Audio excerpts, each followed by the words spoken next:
Değerli tamaşaçılar, Cənubun Səsinin bugünkü qonağı Lerik rayonunun Güldəsər kəndində anadan olmuş, Güldəsər Xeyriyyə Cəmiyyətinin sədri, iş adamı, kiçik sahibkar və avtopilot Haşın təsisçisi və direktoru İqrar müəllim Həsənovdur. İqrar müəllim, sizi salamlayıram. İnanıram ki, bu günləri bizə daha dolğun, tam, səmimi şəkildə suallarımızı cavablandıracaqsınız. Dəvətimizi qəbul etdiyiniz üçün təşəkkür edirəm sizə və rubrikamızın qonağı olduğunuz üçün sizə öz minnətdarlığımı bildirirəm və adınızı çox eşitmişdik. Təbii ki, görüşmək bu günə qismət olsa çox yaxşı. İcazənizlə müsahibəyə başlayaq. Çox xoş gəlmisiniz. Mən də sizi salamlayıram. Siz bu işdə bəli, hər kəs öz əhatəsində öz elin obasın, öz ziyalıların, öz inkişaf eləmiş, yəni kəndin, rayonun təmsil eləsə nə yaxşı. Mən də 1967-ci ildə Lerik rayonun Güldəsər kəndində Məhəmməd Hüseyn Əliyev adına tam orta məktəbin 10-cu sinifini bitirəndən sonra Sovet ordu sıralarına təsis olmuşam. Orada yəni xüsusi təyinatlarda xidmət eləmişəm. Sonra gəlib öz bacarığıma, burada çətinliklər çəkmişəm, yəni etaplardan keçmişəm, tələbəlik illərində gün olub, yəni imkansızlıqdan ac yatmışıq. Nə xoş halımıza ki, bugün şükür Allah, hər bir şeyin ötəsindən gəlmişik layiqincə.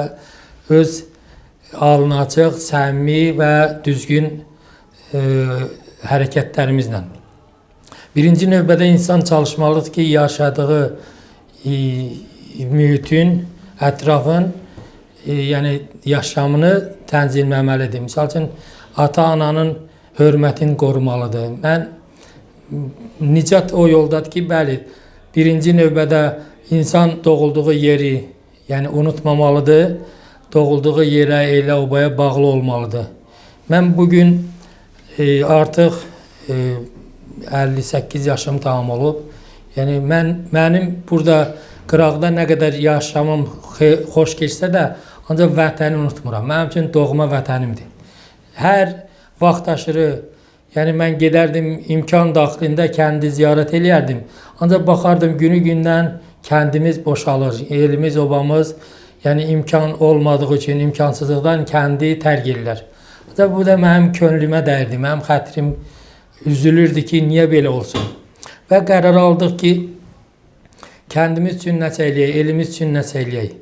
Bəli, mən Güldəsər Kənd Cəmiyyətinin yaradıcısıyam. Xeyriyyə Cəmiyyətin, bəli. Orada bizim bu ağsaqqal vardı, bir dənə tanınmış İltimas Nəbiyev.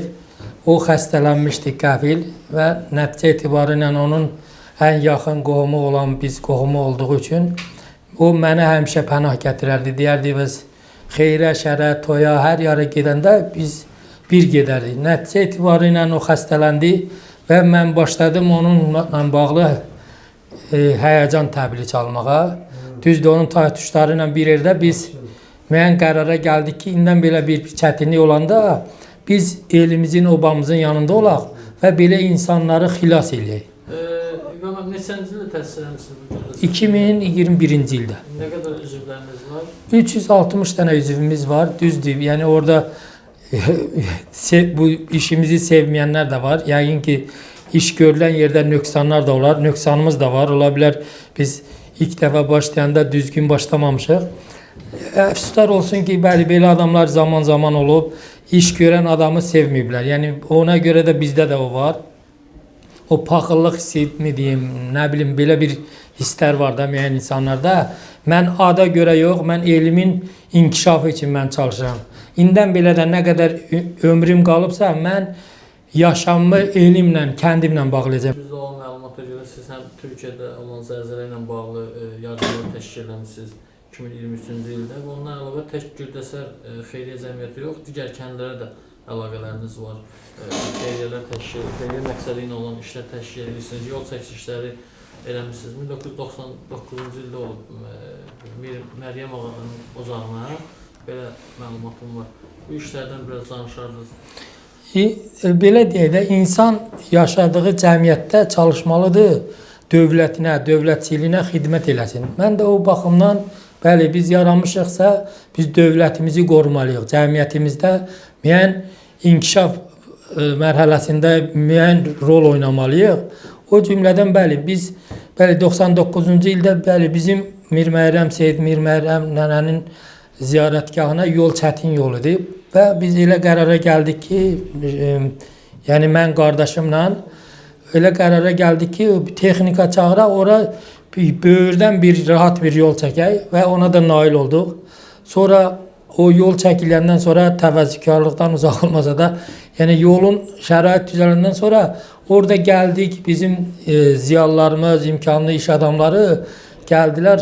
Orada məscidi başladılar o Seyid ocağını bərpa eləməyə. Hacı təşkilat, ora bir çox kənd ziyalılarımız orada dəstək durdular. Ondan sonra biz bu ziyarətgahın açılışına, yəni çoxlu sayda qıraqdan da gələnlər oldu, tanındı. Bəli, yol mədəniyyətdir. Birinci növbədə yol olmalıdır ki, hər hansı bir məntəqəyə çatmaq üçün yol şəraiti vacibdir. Türkiyə zəlzələ zamanı da bəli, biz orada da kəndimizin adından yardım eləmişik. O cəmiyyətimiz yaranandan sonra bir çox işlər görmüşük. Dövlətimizin, yəni Sovet ordusu sıralarından təsis olandan sonra, bəzi biz müstəqil olandan sonra milli ordumuz var. Həm də mən milli orduya da vaxtaşırı dəstək olmuşam müharibə dövründə. Mənim oğlum özü 44 gün müharibə iştirakçısıdır. Rəsul Həsənov, bəli. Biz o dövrü yaşadıq, o anlar Allah bir də bizim xalqımıza qismət eləməsin. Sağ olsun Ali Baş Komandan, onun komandanlığı ilə bizim Müdafiə Nazirimiz, bizim əskərlərimiz, gizirlərimiz sağ olsunlar ki, bu uğuru, bu zəfəri bizə yaşatdılar. Mənim də orada payım var. Bəli, mənim oğlum da orada 44 gün müharibə iştirakçısıdır. Mən də qürur duyuram bu mövzuda danışanda. Çox da qəhərlənirəm. Çünki o 44 gün mənim üçün elə bir ki, 44 il oldu sanki. Bəli, şükür Allah indi sağ, salamat yanımdadır. Allah şəhidlərimizi rəhmət eləsin. Vaxtaşırı biz bəli, o şəhidlərin anaları ilə, yaxınları ilə vaxtaşırı görüşlər keçiririk. Bacardığımız qədər dəstək oluruq. Onlara heç nə ehtiyac yoxdur. Sadəcə yəni hal-əhval eləmək, onların yanında olmaq, onları yəni darıxmağa qoymamaq. Bəli, onlar üçün böyük bir itkidir. Bugün məhz yenə də təkrar edirəm, biz onların sayəsində sərbəst yaşayırıq və yaxud ömür sürürük, gün keçiririk. Və mən siz media ilə əlaqədə olan adamsınız və yazıcı jurnalın xüsusi buraxılışına böyük dəstək göstərmişsiniz. Onun əlavə prokuror əsərinin bir neçə dəfə səhnələşdirilməsində sizin rolunuz olub və mətbuatla əlaqəli bir adam kimi, yəni mətbuat sizdən dost oldu, ya siz mətbuatla dost oldunuz? Deməli, mən belə deyim də, Məmməd Hüseyn Əliyev, yazıcı, dramaturq Məmməd Hüseyn Əliyev, biz o şəcərədənik. Bu, Məmməd Hüseyn Əliyevin bir neçə əsərini tamaşaya qoymuşuq, prokuror əsərin, sonra Ana Fəryadın, neçə dəfə onun yüzülü ilə bağlı kətdə, rayonda, Bakıda yəni tədbirlər keçirmişik yüksək səviyyədə. Bu mətbuatla da bağlı, bəli, bu elə bir sahədir ki, onsuz da yəni inkişaf eləmək üçün bəli, mətbuatın da izi olmalıdır, işığı olmalıdır. Mətbuatdan xeyli dostlarımız var. Bəli, bizim nəsildən də mətbuatda çalışanlar var. Malih Həsənovdur.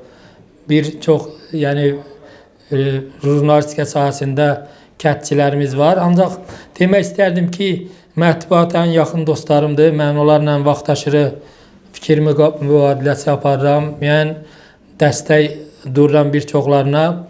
Çox əfsuslar olsun ki, qara siyahıda olan mətbuat işçilərimiz də var. Onlar sui-istifadə edirlər. Bəzən qıcıq yaradırlar, işimizdə problem yaradırlar.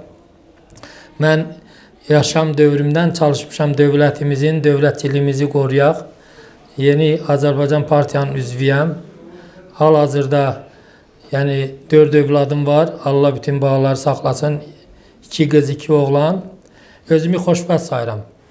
Bir insan var, milyonu var, ancaq ürəyi yoxdur. Mən çalışmışam, qazancımı bölüşəm. nə qədər yaxşı əməllərimiz olsa, yazda bir toxum əkirsən, bir dənə semiçka, bir dənə qarğıdalı, bir dənə buğda, görürsüz bir dənə ağac nə qədər çiçək açır. Bir dənə alça ağacı, bir dənə badam ağacı. Görürsüz insanın da xoş əməli o cürdür. Yəni bir yaxşı əməl əkirsənsə, o cüzərir, 1000 olur, milyon olur. Mən öz təcrübəmdən götürürəm bunu. Çünki mən 9 yerdə kirayədə qalmışam. Ancaq Allahdan nə istəmişəm, ona da nail olmuşam. İnsan səxavətli olmalıdır, ədalətli olmalıdır. Ən azından yaxşılıq eləyə bilmədiyi təqdirdə heç olmasa mənfi danışmasın. Yəni pis fikir söyləməsin. Yəni insan o demək deyil, yəni kimsə onu nəzarətə götürsün. Yəni bu yaxşı danışdı, pis danışdı. İnsan özü özünə sual eləməlidir ki, mən bugün nə iş gördüm? Elimiz o halda inkişaf edə bilər ki, biz bir-birimizə dayaq olaq, dəstək olaq, yaxşıların yanında olaq. Ən azından həqiqəti söyləyək, həqiqətin yanında olaq. Onda inkişaf olar, tərəqqi olar. Mən deyərdim ki, əgər biz Allahın buyurduğu kimi bir-birimizlə rəftar eləsək, suda batmarıq, odda yanmarıq. Mən belə bir mənalı belə deyirəm. Yəni bəli, biz çətin şəraitdə yaşamışıq, ailəmiz böyük olub. Ancaq Allahdan nə istəmişiksə ona nail olmuşuq. Şükür Allahın varlığına. Bugün də indən belə də nə qədər ömrüm var, məndən asılı deyil, yəni xeyirxah işləri görmək. Elə bir ki, mənə əmr olunur, daxili əmr ki, yəni bunu belə eləsən daha yaxşı olar. Mən elə elədikcə o deyirlər, qonağın ruzsun Allah Taala ondan qabaq yetirəcək. Əsliyyət elədi. İnsan nə xoş əməl eləsə, Allah onu çoxaldır. Yəni biri 100 eləyir, biri 1000 eləyir. Belə bu formada bəli insanlar yaxşı olar ki, bu qısa ömür dövründə bir-birini anlasınlar, yaxşı əməllərini çoxaltsınlar. Yəni insanların ömrü bugün yatırsan sabah görsən ki, Allah hər birinizə can sağlığı versin. Sizə ömrü arzu edirəm, yaxşı ömür, mənalı ömür. Bəli, 60, 70, 100 ən böyük Şirəli Müslimov yaşayıb 152 il deyirlər. İndi ancaq çalışaq biz də o rekordu təzəliyək. Yaxşı əməllərimiz bunu təzəliyə bilər. Yəni bir-birimizə qıcıq yaratmasaq, yaxşı əməllərimizi, yaxşı işlərimizi çoxaltsaq, elə bilirəm ki, o rekordu biz təzəliyə bilərik. Mən inanıram ki, bu gördüyünüz işlər hamı tərəfindən təbii ki, sevilir. İndi düz deyirsiniz, orada müəyyən insanlar var, paxıllıq edə bilərlər. Amma bu buna görə necə deyək, məyus olmağa dəyməz. Bu xeyli işlərinə davam etmək lazımdır.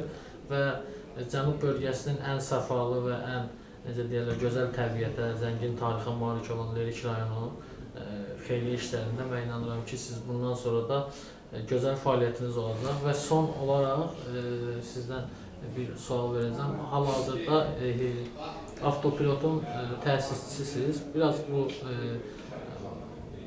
avtopilotdan necə deyirlər, onun iş fəaliyyətindən hansı yöndə fəaliyyət göstərirsiniz, onunla bağlı danışırız. Avtopilot HMMC, yəni Məhdud Məsuliyyət Cəmiyyətidir. Bəli, onu 99-cu ildə təsis eləmişik, 2000-ci ildə. Hal-hazırda onun fəaliyyətimiz sürücülük vəsiqələrin hazırlanması ilə onun kursunu təşkilidir. Bəli, çoxlu sayda bəli bu xidmətlərimiz var bu sahədə də. Mən deyərdim ki, Respublikada bizim məktəb kimi ikinci, yəni maddi bazası olan məktəb yoxdur. Hal-hazırda Binə Peşə Liseydir. Bizim avtopilot MNC də onun tərkibində fəaliyyət göstərir. Yəni yüksək səviyyədə kim gəlsə, yəni xidmətində dura bilərik. Qısa müddətdə sürücülük vəsiqələrində yəni təşkil edə bilirik. Həm nəzəri, həm praktiki. Yəni bütün şəraitimiz də mövcuddur. Dərsə gəlmək istəyən, öyrənmək istəyən də şəraitimiz var. Laboratoriyalarımız, təlim meydançalarımız, maşınlarımız, sinif kabinalarımız, yol hərəkət qaydalarına, təhlükəsizliyinə, ilk tibbi yardıma. Mən istərdim ki, gəlib müəyyən bilik əldə eləsələr daha yaxşı olar. Mən bunu belə deyirəm. Özdə şəraitimiz də yüksəkdir, müsbətdir. Hər bir şəraitimiz var burada. Yəni ona görə mən gələcəkdə də əhatəmizdə kim olsa, mən xidmətinizdə hazıram bir avtopilotun müdürü kimi.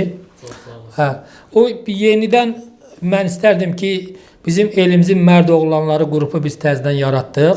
Yaxın 4 ay ərzində biz hal-hazırda bizim Lerikdən 50-ci kilometrdən Lerikə yol gedir. Bir də 50-dən Değ zonası deyirik də, bizim kətlərimiz orada yerləşir.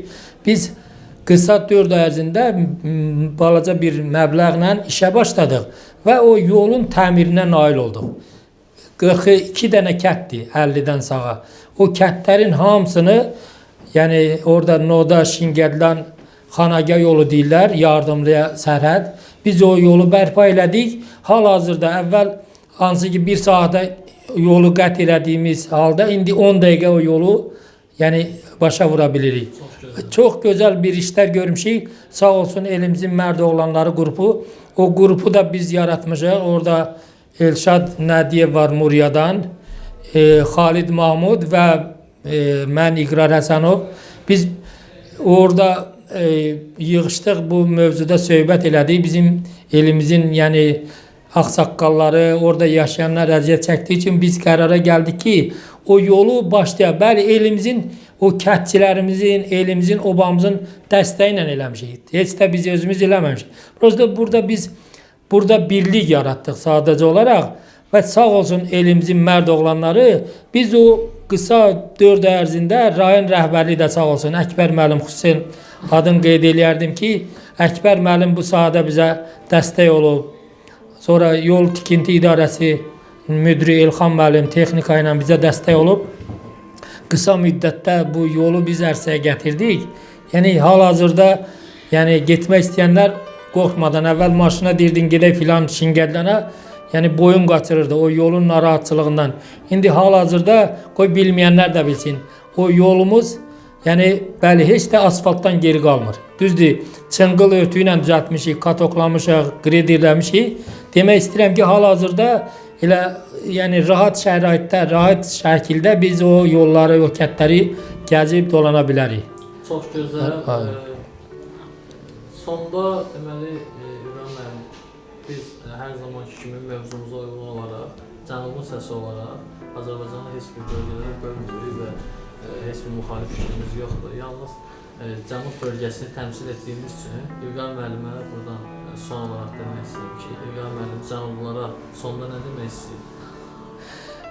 Mən bir daha dövlətimizi, dövlətçiliyimizi qorumaq şərti ilə hər birimiz bir əskəri. Əfslər olsun ki, bir qism insanlar bizi parçalamağa çalışır. Mən xahiş eləyərdim elə bizim cənublulardan, çalışaq ölkəmizi bölməyə qoymayaq, çalışaq ölkəmizi qoruyaq. Bütün Azərbaycan bir olsun. Onsuz da zaman bizi parçalayıblar SSR zamanında, ancaq çalışaq biz qoruyaq, dövlətimizi qoruyaq, dövlətçiliyimizi qoruyaq, həmsə dövlətçiliyimizin yanında olaq. Bəli, bir əskər olaraq mən də son damla qanıma qədər dövlətimizin, dövlətçiliyimizin yanındayım. Ancaq elimizi, obamızı unutmamaq şərti ilə. Biz heç də bu işdə istəmirik kimsə bizi qınasın. Bəli, biz də istəyirik yaxşı yol şəraitimiz olsun. Bizim kətlərimizin əksəriyyəti qaz sarıdan çətinlik çəkir. Biz dövlətimizdən, dövlətçiliyimizi qorumaq şərti ilə xahiş eləyərdik əlaqədar təşkilatlardan bizim elimizin, obamızın, o meşələrin, zəngin, nadir ağacların qırılmasının qarşısını alaq. Xahiş edirəm bizim elimizə, obamıza o qazın çəkilişi, mavi qaz yanacağın çəkilişini tezliklə təşkil eləsinlər. Buna cənab prezidentə minnətdar alarıq, Ali Baş Komandanımıza. Dəyərli izləyicilər, bugünkü qonağımız Leriklərin Güldəsər kənd sakini, hal-hazırda Bakı şəhərində yaşayan xeyriyyətçi, iş adamı, kiçik sahibkar, avtopilot Haşın təsisçisi və direktoru İqrar Həsənov idi. Diqqətinizə görə təşəkkür edirəm. İqrar müəllim, dəvətimizi qəbul etdiyiniz üçün çox sağ olun. Maraqlı müsahibəsi sizə təşəkkür edirəm. Allah sizləri qorusun. Çox sağ olun. Bu mikrofon həyəcanı olur da insanda, ona görə ola bilər yaxşı, pis. Mən də sizə təşəkkür edirəm, var olun, vaxt ayırdınız, gəldiyiniz üçün. Mən də hər an, yenə deyirəm, dövlətimizin, dövlətçiliyimizin yanındayım. Var olun bir daha. Sağ olun, təşəkkür edirəm hər birinizə.